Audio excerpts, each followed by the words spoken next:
Adakah Malaysia sebuah negara miskin? Seorang gadis berusia 17 tahun yang bersekolah di sebuah sekolah menengah swasta elit di Kanada memuat naik status ini di Instagram. Saya akan pergi ke luar negara untuk melakukan kerja amal bagi membantu masyarakat Asia yang kurang bernasib baik. Ini adalah tanggungjawab saya sebagai seorang yang diberkati. Hantaran tersebut mendapat ribuan tanda suka dan rakan-rakannya menghujani ruangan komen dengan pujian, mengatakan betapa murninya hati gadis itu. Namun seminggu kemudian, gadis ini menghubungi ibu bapanya sambil menangis tersesak-sesak melalui telefon. Ibu, mungkin Kanada bukanlah negara nombor 1 di dunia. Apakah sebenarnya yang telah berlaku kepada gadis ini di Malaysia? Berikut adalah kisah perjalanan seminggu yang penuh kejutan bagi seorang pelajar cemerlang, anak kepada golongan elit kewangan di Bay Street, Toronto, yang bakal menyambung pengajian di universiti terkemuka dunia. Selamat sejahtera, nama saya Jessica Thompson. Saya berusia 17 tahun dan menuntut di Trinity College School, sebuah sekolah asrama swasta berprestij di Ontario, Kanada. Ya betul, sekolah terkenal yang melahirkan ramai tokoh pemimpin dan tokoh korporat. Keluarga kami menetap di kawasan perumahan elit Forest Hill di Toronto. Bapa saya bekerja di syarikat perbankan pelaburan terkemuka, RBC Capital Markets, manakala ibu saya merupakan seorang profesor ekonomi di University of Toronto. Keputusan SAT saya adalah 1520 dan GPA saya ialah 3.9. Saya sedang membuat persiapan untuk memohon kemasukan awal ke Yale University. Pada 15 Mei 2024, saya berpeluang ke Malaysia bagi mengikuti lawatan sambil belajar anjuran sekolah. Sejujurnya, saya tidak meletakkan harapan yang tinggi. Saya hampir tidak tahu apa-apa tentang Malaysia, melainkan menara berkembar Petronas dan mungkin beberapa destinasi pantai tropika. Bapa saya berkata, ini akan menjadi pengalaman yang bagus untuk portfolio permohonan universiti kamu. Nenek saya pula berpesan, hati-hati dengan air di sana. Kebersihan di Asia kadang-kadang kurang memuaskan.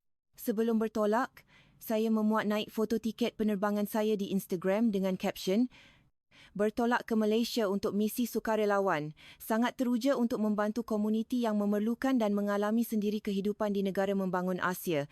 Rasa sangat diberkati. Ratusan komen memenuhi hantaran tersebut. Rakan-rakan saya menulis bahawa saya sangat baik dan mereka bangga dengan saya. Bapa saya pula meninggalkan komen, ini sangat bagus untuk permohonan ke Yale. Saya benar-benar percaya bahawa kehadiran saya di Malaysia adalah untuk memberikan bantuan. Sebagai rakyat dari sebuah negara maju seperti Kanada, saya percaya pengetahuan dan pengalaman yang saya miliki akan membawa manfaat besar kepada mereka. Malah, semasa mengemas bagasi, saya turut membawa beberapa helai pakaian terpakai yang masih elok dengan harapan dapat mendermakannya kepada sesiapa yang memerlukan. Sepanjang 17 tahun hidup, saya tidak pernah terfikir sekalipun bahawa Kanada bukan sebuah negara yang terbaik dalam segala aspek. Kami menaiki pesawat Malaysia Airlines dari lapangan terbang antarabangsa Toronto Pearson, YYZ. Kemudahan di dalam pesawat ternyata jauh lebih selesa daripada yang saya jangkakan dan kru kabinnya sangat mesra. Namun dalam hati, saya masih berfikir, mesti tidak setanding dengan syarikat penerbangan Kanada. Selepas penerbangan yang panjang, kami tiba di lapangan terbang antarabangsa Kuala Lumpur, KLEA, pada jam 3.00 petang, 11 Mei 2024. Walaupun penat, saya berasa lega kerana tidak lama lagi kami akan berehat di hotel. Walau bagaimanapun, kejadian pelik pertama berlaku di balai ketibaan. Warga Malaysia berjalan terus ke pintu pagar automatik, mengimbas pasport dan pengecaman wajah mereka, lalu melepasi kawalan imigresen dalam masa 10 saat sahaja. Sebaliknya, saya terpaksa beratur di barisan warga asing dan menunggu selama 40 minit bersama pelancong asing yang lain. Pemandu pelancong kami Michelle menghampiri saya dan berkata, Jessica, pasport Malaysia membolehkan rakyatnya melawat 183 buah negara tanpa visa. Mengikut indeks pasport Henley, ia berada di kedudukan ke-12 dunia. Pasport Kanada pula berada di kedudukan ke-7 dengan 187 buah negara. Saya menjawab, oh ya ke? Namun dalam hati saya berasa sangsi. Tetapi itu hanyalah permulaan kepada kejutan yang bakal saya hadapi sepanjang minggu tersebut. Hotel kami terletak di kawasan Bukit Bintang, Kuala Lumpur. Di sepanjang perjalanan menaiki bas, saya melihat keluar tingkap dan mendapati pemandangan di situ sangat berbeza daripada apa yang saya bayangkan. Bangunan pencakar langit berdiri megah, jalan raya bersih dan kenderaan bergerak dengan teratur. Ia kelihatan moden seperti di pusat bandar Toronto, malah mungkin lebih kemas dan bersih. Saya mula bertanya-tanya, adakah ini benar-benar sebuah negara membangun? Selepas mendaftar masuk ke hotel, sekitar jam 8.00 malam, saya dan rakan-rakan keluar untuk makan malam di sekitar Bukit Bintang. Walaupun sudah malam, jalan raya dipenuhi orang ramai dan lampu neon bergemerlapan dengan indah. Namun, apa yang paling mengejutkan saya ialah kebersihan kawasannya.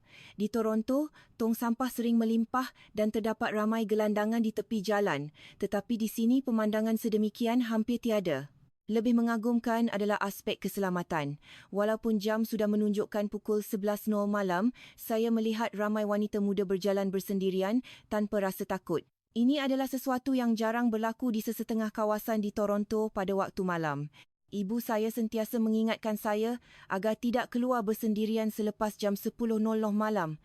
Kami singgah di sebuah kedai serbaneka 24 jam dan di situlah saya menerima kejutan seterusnya. Segala-galanya boleh dibayar menggunakan kod QR, duit now atau e-dompet melalui telefon pintar dengan sangat pantas. Apabila saya bertanya kepada pekerja di situ, dia memberitahu saya bahawa kami boleh memesan makanan seperti nasi lemak atau ayam goreng pada jam 2.00 pagi menggunakan aplikasi penghantaran makanan seperti Grab. Semasa mahu keluar dari kedai, seorang pelajar perempuan tempatan yang memakai pakaian sekolah menegur saya dalam bahasa Inggeris yang sangat fasih. "Hello, anda dari Kanada ya? Dari wilayah mana?" Saya terkejut lalu menjawab, "Dari Ontario. Bahasa Inggeris awak sangat bagus." Pelajar itu memperkenalkan dirinya sebagai Aina. "Terima kasih. Bulan lepas saya mendapat skor 118 untuk ujian TOEFL. Kebanyakan rakan di sekolah saya mendapat skor 110 ke atas. Bagaimana dengan skor anda?" Saya berasa sedikit kekok. Saya adalah penutur jati bahasa Inggeris. Jadi mengapa dia bertanya tentang skor TOEFL? Saya hanya menjawab, "Oh, saya penutur jati." Aina tersenyum mesra. "Ah, betul juga. Adakah anda sedang melancong di Kuala Lumpur? Anda patut melawat ke Cyberjaya atau kawasan sekitar KLCC. Di sana terdapat banyak teknologi canggih." Bapa saya bekerja di sebuah syarikat reka bentuk semikonduktor di Pulau Pinang dan sekarang mereka sedang membekalkan reka bentuk chip termaju untuk Nvidia dan AMD bagi kegunaan AI. Bapa saya kata, syarikat teknologi global memerlukan kepakaran rantaian bekalan dari Malaysia juga. Saya tidak mampu berkata apa-apa. Saya hanya mampu mengangguk. Dada saya terasa lapang tetapi pada masa yang sama berdebar. Negara barat memerlukan teknologi dan rantaian bekalan dari Malaysia. Bapa saya sentiasa berkata bahawa negara-negara barat yang mencipta teknologi, manakala negara Asia hanya melakukan kerja pemasangan biasa. Namun, apa yang dikatakan oleh pelajar berusia 16 tahun ini adalah sebaliknya. Dalam perjalanan pulang ke hotel, saya terus terfikir tentang jalan raya yang bersih, malam yang selamat, pelajar sekolah yang fasih berbahasa Inggeris serta teknologi canggih. Adakah ini rupa sebuah negara yang memerlukan bantuan saya? Malam itu, saya sukar untuk melelapkan mata kerana gambaran minda saya tentang dunia luar mula runtuh. Namun, saya masih cuba memujuk diri sendiri, mungkin esok aku akan melihat sisi yang berbeza. Ini baru hari pertama. Pada keesokan harinya, 17 Mac 2024, kejutan yang lebih besar menanti saya. Pagi itu, kami melawat sebuah pusat penyelidikan dan pembuatan teknologi tinggi di Cyberjaya yang sering dirujuk sebagai Lembah Silikon Malaysia. Perjalanan menaiki bas mengambil masa kurang dari sejam. Sepanjang lebuh raya, saya sekali lagi kagum melihat infrastruktur jalan rayanya yang sangat lancar dan kawasan rehat yang moden. Di Ontario, beberapa jalan raya utama, kami ada kalanya mengalami kerosakan bertampal-tampal akibat musim sejuk yang ekstrem. Setibanya di pusat tersebut, skalanya amat mengagumkan. Pemandu pelancong kami menerangkan bahawa Malaysia memegang peranan kritikal dalam industri semikonduktor global, terutamanya dalam ujian dan pembungkusan chip back-end, merangkumi kira-kira 13% daripada bahagian pasaran dunia. Di galeri pameran, maklumat yang dipaparkan benar-benar mengubah persepsi saya. Pegawai penerangan menjelaskan, kemudahan di sini mengendalikan proses mikroelektronik yang menjadi komponen penting dalam chip pemprosesan terkini. Jenama teknologi besar dunia bergantung pada ekosistem rantaian bekalan di rantau ini. Tanpa rantaian pembungkusan semikonduktor yang cekap dari Asia Tenggara termasuk Malaysia, pembangunan perkakasan AI global boleh terjejas. Saya mengangkat tangan dan bertanya, bukan ke syarikat-syarikat di Amerika Utara yang memiliki teknologi tersebut? Pegawai itu tersenyum dan menjawab, betul, syarikat barat banyak memfokuskan kepada reka bentuk perisian dan seni bina chip. Namun, untuk menterjemahkan reka bentuk itu menjadi perkakasan fizikal yang berfungsi, ia memerlukan kepakaran pembuatan dan ketepatan tinggi yang ada di sini. Kedua-dua pihak saling memerlukan untuk memastikan ekosistem teknologi dunia berjalan. Saya melihat angka-angka statistik pada dinding pameran dengan perasaan keluh. Bapa saya sering berkata bahawa pembahagian kerja global meletakkan negara barat di puncak rantaian nilai, manakala negara membangun hanya mengikut arahan. Tetapi realiti di depan mata saya menunjukkan bahawa Malaysia memainkan peranan strategik yang tidak boleh diabaikan oleh gergasi teknologi dunia. Semasa makan tengah hari, rakan saya Emily menegur, "Jessica, kamu nampak pucat. Kamu okey?" Saya hanya menjawab, "Ya, cuma penat sedikit." Namun sebenarnya, fikiran saya bercelaru kerana kepercayaan yang saya pegang selama ini sedang diuji. Pada sebelah petang, kami melawat makmal penyelidikan dan pembangunan. RD ratusan jurutera tempatan sedang bekerja menggunakan peralatan yang sangat canggih. Salah seorang penyelidik menerangkan tentang pembangunan teknologi pembungkusan chip generasi baharu yang lebih cekap tenaga. Saya bertanya, adakah Kanada tidak mempunyai teknologi seperti ini? Penyelidik itu berfikir sejenak sebelum menjawab dengan sopan, Kanada mempunyai institusi penyelidikan yang hebat. Namun bagi pembuatan semikonduktor volum tinggi dan pembungkusan mikrochip termaju, ekosistem di Asia Tenggara, khususnya Malaysia, adalah antara yang paling matang dan kompetitif di dunia. Dalam perjalanan pulang, saya merenung keluar tingkap bas. Di skrin telefon pintar, saya melihat kembali hantaran Instagram saya yang lalu. Rasa malu mula menyelubungi diri. Saya menyedari betapa ceteknya pengetahuan saya dan betapa bongkak dan prejudisnya sikap saya sebelum ini. Pada 15 Mac, berlakulah satu kejadian yang paling mendebarkan. Pagi itu, rakan saya Sarah tiba-tiba mengadu sakit perut yang teramat sangat. Pemandu pelancong kami, Michelle, segera membawa Sarah ke sebuah pusat perubatan swasta terkemuka di Kuala Lumpur. Memandangkan saya rapat dengan Sarah, saya turut menemani mereka. Kami tiba di hospital sekitar jam 10.30 pagi. Saya berasa sangat cemas. Di Toronto, jika anda pergi ke unit kecemasan di hospital awam, anda mungkin terpaksa menunggu antara 4 hingga 8 jam untuk mendapatkan rawatan kerana kekangan sistem. Saya teringat pengalaman saya sendiri menunggu lama hanya untuk merawat luka di jari. Namun di sini, keadaannya berbeza. Selepas pendaftaran, dalam masa 15 minit sahaja, Sarah sudah dipanggil masuk ke bilik rawatan. Doktor wanita yang merawatnya, yang berusia dalam lingkungan 40-an, mengendalikan pemeriksaan dengan sangat profesional dan berkomunikasi dalam bahasa Inggeris yang sempurna. Proses pemeriksaan, pemberian rawatan dan pengambilan ubat selesai dalam tempoh kurang daripada sejam. Keadaan Sarah juga beransur pulih dengan cepat. Apabila tiba masa untuk membuat pembayaran, saya mula risau. Sebagai warga asing tanpa perlindungan insurans tempatan, berapakah kos rawatan kecemasan ini? Di Kanada, walaupun sistem penjagaan kesihatan adalah percuma untuk penduduk tempatan, rawatan swasta untuk warga asing di sesetengah negara boleh mencecah ratusan hingga ribuan dolar. Namun, bil yang dikenakan hanyalah sekitar RM200 kira-kira $60 Kanada. Saya terkejut dan bertanya kepada petugas di kaunter, adakah jumlah ini betul? Petugas itu tersenyum mesra, ya betul. Itu adalah kos rawatan untuk pesakit luar warga asing. Sementara menunggu Sarah berehat, doktor yang merawatnya tadi lalu di ruang legar dan bertanya khabar kami. Saya menjawab, kawan saya sudah jauh lebih baik. Terima kasih banyak-banyak, doktor. Doktor itu meluangkan masa sejenak untuk berbual dengan kami. Kamu dari Kanada, ya? Saya dengar sistem kesihatan di sana sangat baik, tetapi tempoh menunggu di bilik kecemasan boleh menjadi agak mencabar, betul? Saya menjawab jujur, ya betul. Tempoh menunggu boleh menjadi sangat lama. Doktor tersebut menerangkan, di Malaysia, kami mempunyai sistem dui penjagaan yang seimbang antara sektor awam dan swasta. Sektor swasta kami sangat efisien dan negara. Kami juga merupakan salah satu destinasi utama bagi pelancongan perubatan global kerana kualiti rawatan yang tinggi pada kos yang sangat kompetitif. Malah, International Medical Travel Journal kerap mengiktiraf Malaysia dalam sektor ini. Saya mengangguk tanda faham, namun minda saya kembali berputar. Kanada merupakan sebuah negara maju dengan KDNK yang tinggi, tetapi mengapa akses kepantasan rawatan di hospital boleh terasa begitu berbeza berbanding di sini? Bapa saya selalu berkata bahawa sistem penjagaan di negara barat adalah yang terbaik, tetapi apa yang saya saksikan hari ini membuka mata saya. Sekembalinya ke hotel, Saya membuka komputer riba dan mula mencari maklumat tentang sistem kesihatan Malaysia, pelancongan perubatan di Malaysia dan kos rawatan kesihatan global. Semakin banyak saya membaca, semakin banyak fakta menarik yang saya temui. Malaysia diiktiraf sebagai antara destinasi pelancongan perubatan terbaik di dunia dengan standard penjagaan yang setaraf dengan standard antarabangsa.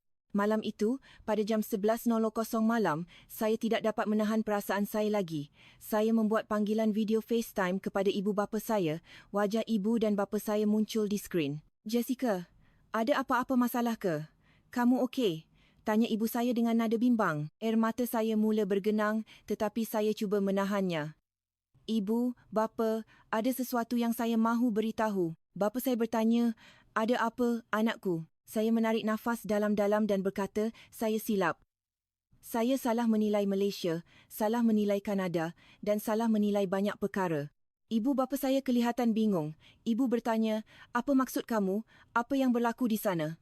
Saya menceritakan segala-galanya yang berlaku sepanjang 3 hari lepas. Bermula dari kecekapan pintu pagar automatik di KLEA, kekuatan pasport Malaysia, kebersihan dan keselamatan di Bukit Bintang, kebolehan berbahasa Inggeris pelajar tempatan, lawatan ke Pusat Teknologi Tinggi di Cyberjaya, sehinggalah kecekapan rawatan perubatan yang kami terima di hospital. Bapa selalu kata Kanada dan negara barat adalah yang terbaik dalam semua aspek, tetapi selepas berada di sini saya sedar realitinya tidak semudah itu. Malaysia mempunyai infrastruktur yang sangat moden, keselamatan yang tinggi dan kepakaran industri yang sangat penting untuk dunia. Saya datang ke sini dengan niat untuk membantu, tetapi sebenarnya sayalah yang banyak belajar daripada mereka. Saya mula menangis. Ingat tak hantaran Instagram saya yang mengatakan saya mahu membantu komuniti yang kurang bernasib baik? Saya rasa sangat malu dengan diri sendiri. Saya sangat bongkak. Mungkin Kanada bukan yang terbaik dalam segala-galanya. Suasana sepi seketika. Bapa saya kemudiannya bersuara dengan lembut. "Jessica, bapa bangga kerana kamu mampu menyedari perkara ini. Sebenarnya semasa bapa seusia kamu, bapa juga berfikir bahawa dunia luar tidak semaju tempat kita. Namun apabila kita mengembara dan melihat dunia, kita akan sedar bahawa setiap negara mempunyai keunikan dan kekuatan masing-masing." Ibu saya menambah, "Sayang, tanda seseorang itu berpendidikan adalah kesediaannya untuk terus belajar dan menerima kebenaran. Ibu sangat bangga dengan kematangan kamu. Kamu telah keluar dari zon selesa di Ontario untuk melihat dunia yang sebenar." Saya menyapu air mata dan mengangguk. Bapa saya menyambung, "Kanada tetap sebuah negara yang indah dan hebat dengan kekuatannya sendiri, tetapi kita bukanlah satu-satunya yang hebat. Malaysia juga mempunyai kehebatannya yang tersendiri, begitu juga dengan negara-negara lain." Menyedari perkara ini pada usia 17 tahun adalah satu pencapaian yang luar biasa bagi diri kamu. Selepas menamatkan panggilan, saya menangis seketika. Ada rasa lega kerana ibu bapa saya memahami dan tidak memarahi saya, malah memberikan kata-kata semangat. Saya membuka akaun Instagram saya, mencari hantaran bertarikh 15 Mac dan terus menekan butang padam. Sebagai ganti, saya menulis draft hantaran baharu. Kuala Lumpur telah mengubah perspektif saya sepenuhnya. Saya fikir saya datang untuk memberi bantuan, tetapi sebenarnya negara ini yang telah membantu saya membuka mata dan minda saya yang sempit. Terima kasih Malaysia. Saya belum menerbitkannya lagi. Saya memutuskan untuk menyimpannya terlebih dahulu dan hanya memuat naiknya selepas lawatan ini berakhir kerana saya tahu masih banyak perkara yang boleh saya pelajari.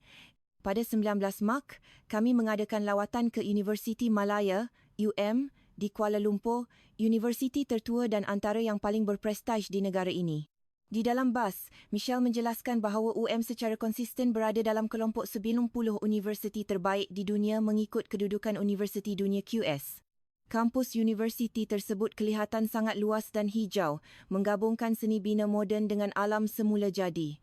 Kami disambut oleh Profesor Azman, seorang pensyarah dalam bidang kejuruteraan robotik. Beliau berkongsi kisah hidupnya yang menarik. Saya menamatkan pengajian PhD dari MIT pada tahun 2008. Selepas tamat pengajian, saya menerima beberapa tawaran kerja di Silicon Valley dan beberapa institusi penyelidikan di Kanada. Namun, saya memilih untuk pulang ke Malaysia. Mengapa? Kerana di sini saya mendapat sokongan dan geran penyelidikan yang baik daripada pihak industri dan kerajaan untuk membangunkan teknologi automasi tempatan dan saya mahu membimbing generasi muda di tanah air saya sendiri. Beliau menyambung, beberapa orang pelajar di makmal saya turut menerima tawaran untuk melanjutkan pelajaran ke universiti terkemuka di luar negara, tetapi mereka memilih untuk terus menjalankan penyelidikan di sini kerana kualiti fasiliti dan ekosistem penyelidikan tempatan yang semakin berkembang. Saya mengangkat tangan dan bertanya, adakah ini bermakna kualiti penyelidikan di sini setanding dengan universiti di luar negara? Profesor Azman menjawab dengan bijak, setiap institusi mempunyai kekuatan masing-masing. Di sini kami bekerjasama rapat dengan industri pembuatan global untuk menyelesaikan masalah dunia nyata. Pelajar kami bukan sahaja belajar teori, malah terlibat dalam projek rantaian bekalan industri sebenar. Kami dibawa melawat ke makmal penyelidikan kecerdasan buatan, AI dan automasi. Semuanya kelihatan sangat sistematik. Seorang pelajar sarjana berusia 22 tahun menerangkan projek penyelidikannya dalam bahasa Inggeris yang sangat lancar. Kami kemudiannya menikmati makan tengah hari di kafeteria universiti. Harga hidangan di situ sangat berpatutan, sekitar RM10 kurang daripada $3 Kanada untuk hidangan nasi bersama lauk pauk yang menyelerakan. Seorang pelajar tempatan yang duduk di sebelah saya berkata, yuran pengajian di sini sangat berpatutan berbanding universiti di luar negara dan terdapat banyak skim beasiswa disediakan untuk pelajar yang layak. Sepanjang perjalanan pulang, saya mencatat beberapa perkara penting di dalam buku nota saya. Setiap negara mempunyai kelebihan dan kepakaran industri yang tersendiri. Pendidikan tinggi berkualiti tinggi tidak hanya terhad di negara barat. Kepentingan untuk sentiasa bersikap rendah diri dan terbuka dalam mempelajari perkara baharu. Catatan demi catatan itu menyedarkan saya betapa sempitnya pandangan saya sebelum ini yang dibesarkan dalam gelembung komuniti yang menganggap dunia luar tidak setanding dengan tempat asal kami. Pada malam 20 Mac sebagai program terakhir kami melawat Menara Kuala Lumpur, Menara KL. Dari pelantar pemandangan, saya melihat keindahan malam kota Kuala Lumpur. Cahaya lampu bandaraya yang bergemerlapan, Menara Berkembar Petronas dan Menara Merdeka 118 yang menjulang tinggi ke angkasa, membentuk satu landskap yang sangat memukau. Sambil bersandar pada penghadang, saya merenung kembali perjalanan saya sepanjang beberapa hari ini. Pada 16 Mei yang lalu, saya tiba di sini sebagai seorang remaja yang penuh dengan sikap prejudis dan menganggap diri saya sebagai penyelamat yang membawa bantuan. Namun kini, saya berasa seperti telah menjadi seorang individu yang berbeza. Saya mengimbas kembali data-data yang saya pelajari, kekuatan pasport, kualiti infrastruktur, kepentingan Malaysia dalam industri teknologi global, kecekapan sistem kesihatannya dan standard pendidikan tingginya. Namun, perkara paling berharga yang saya pelajari bukanlah angka atau fakta, melainkan nilai kerendahan hati. Saya belajar bahawa dunia ini sangat luas, kompleks dan tiada satu pun negara yang sempurna dalam semua perkara atau berhak mendabik dada sebagai yang terbaik dalam segalanya. Emily menghampiri saya dan bertanya, Jessica, apa yang kamu fikirkan? Saya tersenyum dan menjawab, saya sedang memikirkan betapa ceteknya pemikiran saya sebelum ini. Emily mengangguk setuju. Saya pun sama. Pada mulanya, saya fikir ini hanyalah lawatan sekolah yang biasa, tetapi sebenarnya ia telah menjadi satu pengajaran hidup yang paling berharga bagi saya. Michelle, pemandu pelancong kami, turut menghampiri kami. Bagaimana Jessica? Adakah Malaysia berbeza daripada apa yang kamu bayangkan? Saya menjawab dengan jujur, ya, sangat berbeza. Saya sedar saya telah membuat penilaian yang salah sebelum ini. Malaysia adalah sebuah negara yang sangat maju dengan caranya yang tersendiri. Setiap negara mempunyai kekuatan dan kelebihan masing-masing. Michelle tersenyum mesra. Jika kamu telah menyedari perkara itu, bermakna lawatan ini telah mencapai matlamatnya yang sebenar. Saya mengangguk setuju. Kepulangan saya ke Kanada nanti pastinya membawa satu misi baharu, iaitu untuk berkongsi perspektif yang lebih adil dan matang ini dengan rakan-rakan dan keluarga saya. Pada 22 Mac, tibalah hari untuk kami pulang ke tanah air. Semasa mengemas bagasi di hotel, saya melihat pakaian-pakaian terpakai yang saya bawa dari Toronto dengan niat untuk mendermakannya di sini. Saya tersenyum sendiri mengenangkan betapa naifnya tindakan saya itu. Saya melipat semula pakaian tersebut ke dalam beg untuk disumbangkan ke pusat kebajikan di Toronto sahaja nanti. Di dalam bas menuju ke Clare, kami berbual-bual tentang pengalaman masing-masing. Ramai rakan saya berkongsi rasa kagum dan terkejut mereka terhadap kemajuan yang ada di sini.